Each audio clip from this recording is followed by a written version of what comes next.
nó nhất cho hạt rán nữa em mông Em bé đâu rồi? để nó nhà hô hạt rán nó coi tuột lu xá chứ ní để nó nữa sa phi à sa phi rồi sa phi sa phi hạt rán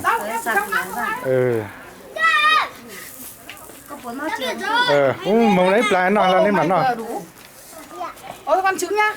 cho nó cho mình nhỏ mông nhá cho hạt rán nữa sa phi nè Trứng. Mua lại ông nhà con nào thực hiện đi. Ăn nhá. Rồi ăn trứng nhá, trứng không? mông cho hạt rán Đâu cho chị dùng cọc cường gió nó Ăn trứng không? Ăn trứng không? Ăn trứng không?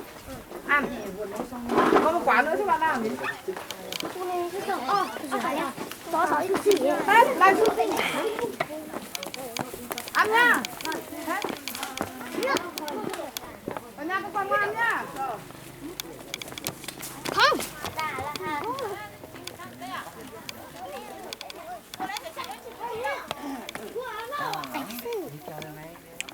đông dê nữa xã Đồng Văn xã Sập Phì tỉnh Hà Giang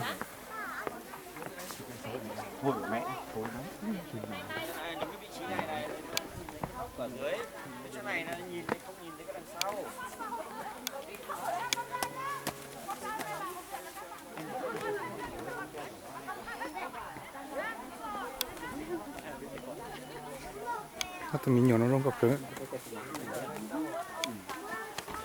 nhìn thấy trời ấy, có nhìn thấy lá không đây? khi mà sát tụi mình thì nó bêu trắng nè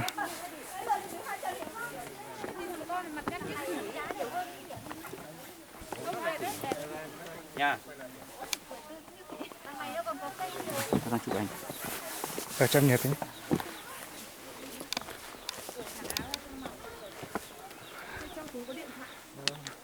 tụi mình xài mấy em bêu trà xay nè này tụi nó này Thành cứ cầm nón rồi. xay thế còn nó là nhỏ thì tua nó tao số cho tôi là mấy ao sáng gì nó là sáng không rồi ta sáng vàng rồi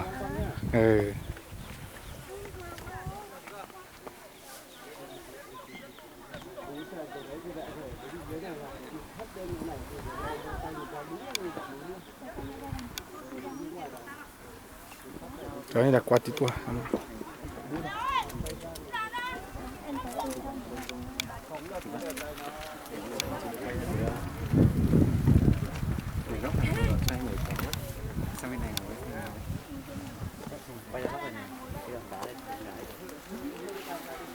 Bắt hơi nước ở trời.